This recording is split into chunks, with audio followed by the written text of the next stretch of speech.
Nandito po ako. At bukas po ang aking opisina para sa inyong lahat. Malaki po ang utang na loob ko sa ating mga kababayang Pilipino. At hindi ko po sasayangin yung tiwalang binigay niyo po sa akin. Bisaya po ako na Batanggenyo. Sino ba sa inyo mga taga Mindanao dito? Taas ang kamay. Jesus, Maria Joseph, tagan niya. Sino mga taga Visayas? So, sino mga Bulanon? Madrong gabi. Sino mga Ilonggo? Ilonggo? Lente ka mag-anak ko na. Alam niyo mga Ilonggo, pinsan ko yan. Kasi ang tawag sa inyo, Ilonggo, ang pangalan ko, Bongo. Sino waray? Ako rin, waray kwarta. Waray upay. Anyway, sa mga Ilocano, Naimbag na Malem, sa mga Bicolano, maraming na gabi sa inyo. So tayong lahat, magkakapatid po tayo, Pilipino tayo, magmahalan po tayo. Unang-una, katulad po ako ni Pangulong Duterte, probinsyano lamang po na binigyan niyo po ng pagkakataon. Maraming salamat po sa pagkakataon binigay niyo po sa akin, sa mga kababayan natin. Patuloy po ako magsiservisyo sa inyo, sa abot na aking makakaya. Ngayon, bago ko lang magre-report po ako kung ano nagawa ko po sa Senado.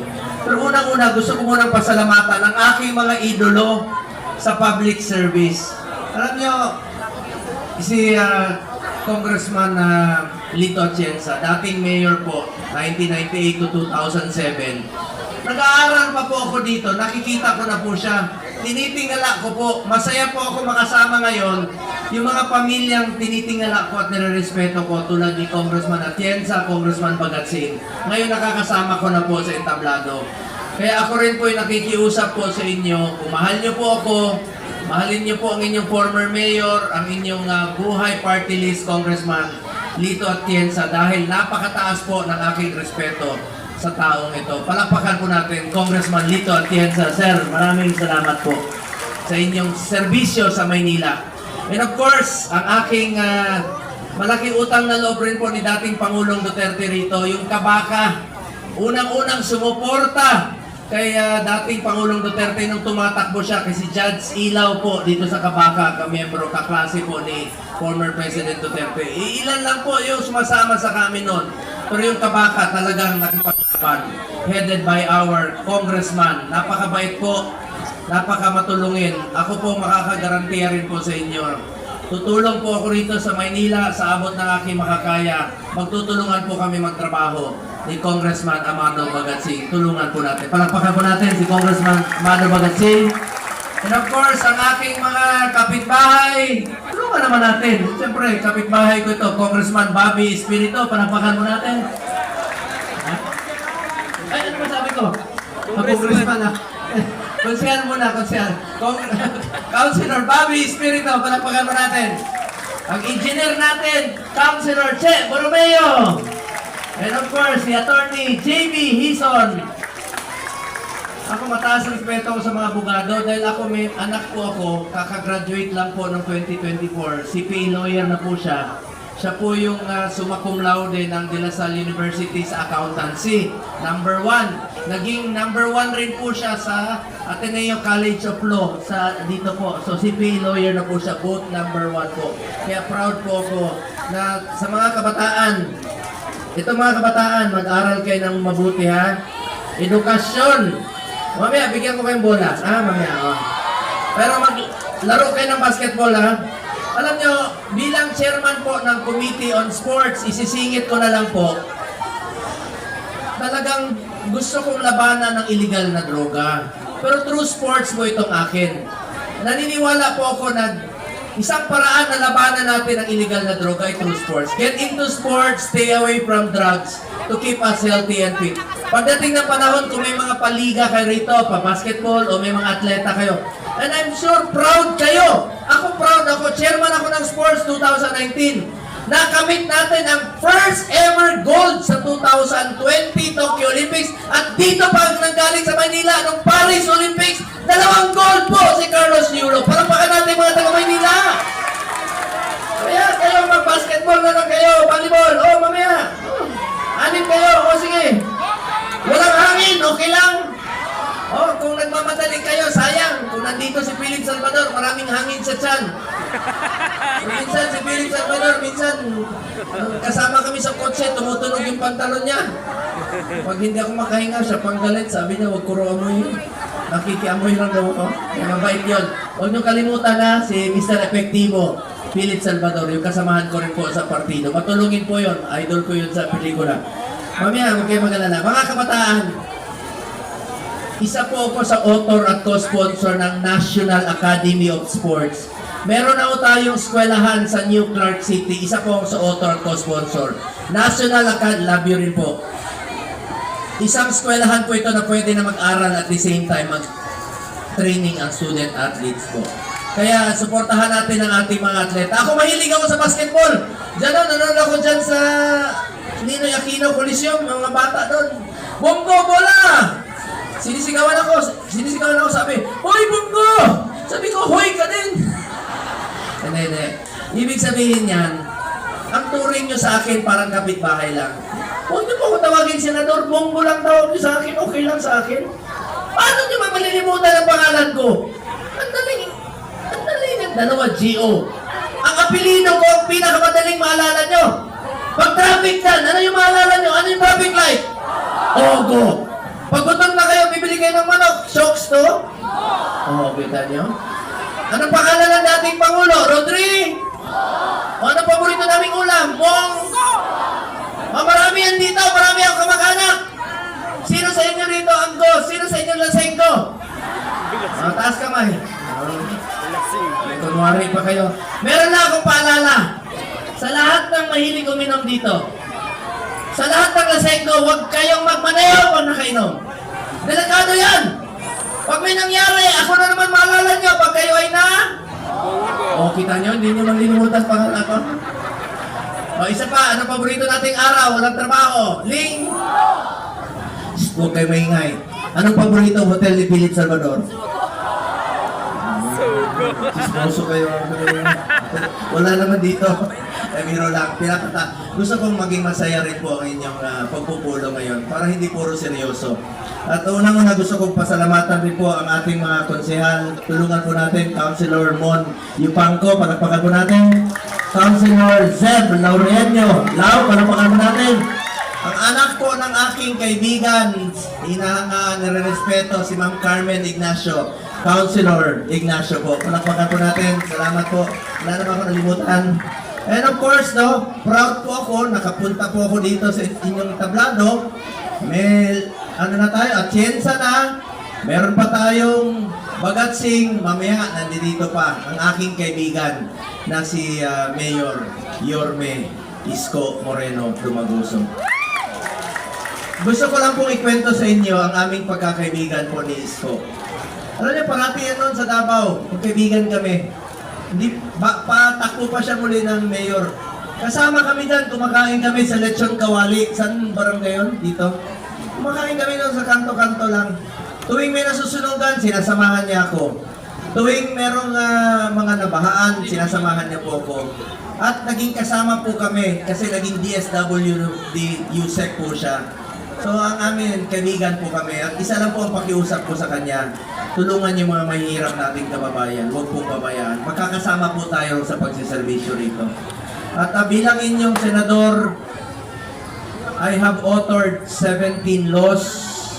I have principally sponsored 84 laws. I have co-authored and co-sponsored 187 laws. At wala po akong absent sa Senado. Perfect po ang aking attendance sa Senado. Dahil sipag, pagseserbisyo, at pagmamalasakit po ang pwede kong ialay sa inyo. More serbisyo po. Kung papalarin po ako at sa tulong ninyo, magsiservisyo po ako sa inyo sa abot ng aking mga kaya.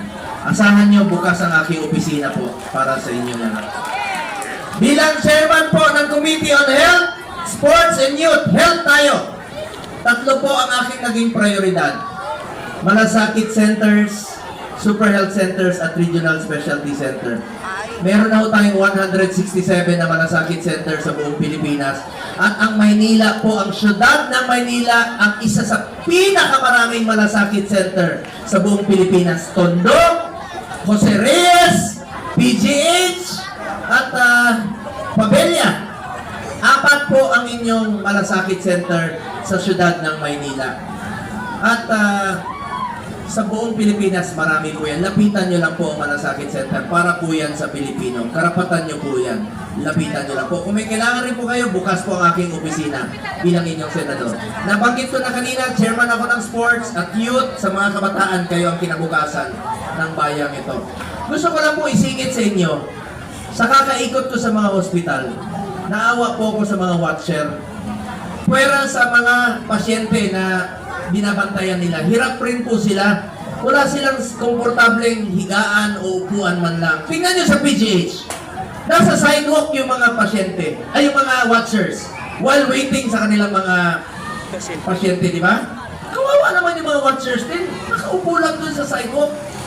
Kaya nagpatayo po tayo ng Watchers Hall. 5 po yan. Kasama na ang sa PGA, Heart Center, Quirino Medical Center, at yan po sa Children's Medical Center, Southern Philippines. Yan po. Tingnan niyo po yung litrato. Pwede na po magpahinga. At the same time, makaupo man lang, komportable ang ating mga watchers while waiting po sa kanilang mga pasyente. Importante po sa akin ang kalusugan ng bawat Pilipino. Kaya nga, galit ako sa PhilHealth dahil sobra-sobra ang pondo nila habang naghihingalo po ang mga pasyente, walang pambayad. Kaya nung budget deliberation, pinapirma ko ang PhilHealth at hindi ko titigilan ang PhilHealth sa kanilang pinangako. Alam niyo ba, tingnan niyo yung hospital billing ninyo. Sobra-sobra ang pera ng PhilHealth, binalik nga sa National Treasury. Tapos yung mga pasyente natin, ang liit na binabawas. Tingnan nyo, meron isa dyan, Provincial Health Officer ng Camarines sa Norte, na-admit siya 4 million. Ang sinagot ng PhilHealth, 27,000. Na-admit siya muli, 6 million. Ang sinagot ng PhilHealth, 29,000. A total of 57,000, wala pang 1%. 200,000 yung nakaltas sa sweldo niya, namatay na siya, nalugi pa. Kaya babantayan ko ang PhilHealth. Nung budget deliberation, pinapangako ko, pinapirma ko sila. Ito yung mga pinapangako nila. Sasama na nila yung check-up sa ngipin, sasama na nila yung check-up sa mata at libreng salamin. Tataasan na nila yung case rates by 50%, pero mababa pa rin yan para sa akin, hindi ako kontento. Sasama na nila yung heart attack, no? Yung emergency cases, mga $500,000 na po pag emergency cases. At yung pulisya nilang anti-poor na nabantayan ko, tatanggalin na nila. Halimbawa, meron silang pulisya na single period of confinement policy. Sa loob po ng 90 days, bawal kang i-cover ng PhilHealth pagka nagka-pneumonia ka muli. Kalukuhan yun. Bakit mo titipirin ang Pilipino? Pera natin yan. Meron pa silang pulisya na kailangan mo magpa-admit ng 24 hours bago nila i-cover. Kalukuhan po yun. Ngayon, nag-introduce sila ng bagong emergency packages. Meron pa silang pulisya na 45 days lang i-cover nila. Kalokohan rin po yun. Ngayon, tinanggal na nila. Yan po ang pinangako nila. At patuloy kong babantayan ang PhilHealth para sa Pilipino. Dahil naniniwala po ko, ang PhilHealth para sa health yan, hindi negosyo yan. Hindi negosyo yan. Insurance yan na meron tayong masasandalan. So, salamat po sa inyong lahat. And of course, gusto ko rin pong batiin si ating Vice Mayor Chi Atienza, ang anak po ng ating minamahal na Congressman Lito Atienza. Palapakan rin po natin. Sigaw kayo ng buko, mabunggo kayo. Ako pa may kasalanan. Mamaya, meron. Ito, mestizo. Salamat sa inyong lahat. Asahan niyo po, nandito lang po ang inyong Kuya Bongbong. Huwag po kayong mag-atubiling lumapit sa akin. Malalapitan niyo po ako. Wala po akong kaarte-arte sa katawan. Kung anong kinakain niyo, gano'n din po ako. Kung anong sinasakyan ninyo, gano'n din po ang aking sasakyan. At mahal na mahal ko po kayo lahat. Meron lang po akong sasabihin sa inyo, sana po'y maalala ninyo sa mahabang panahon na nakita tayo rito sa Manila. Minsan lang po tayo dadaan sa mundong ito.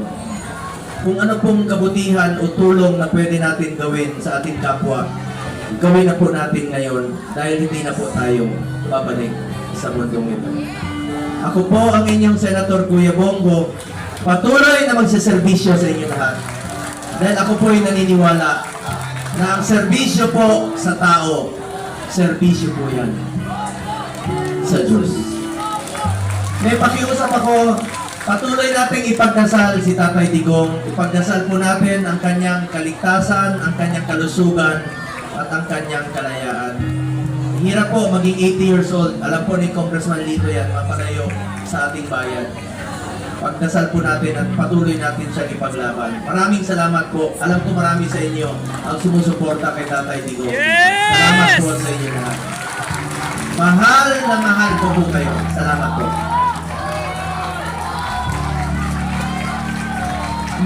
Maraming salamat po. Muli po, palakpakan po natin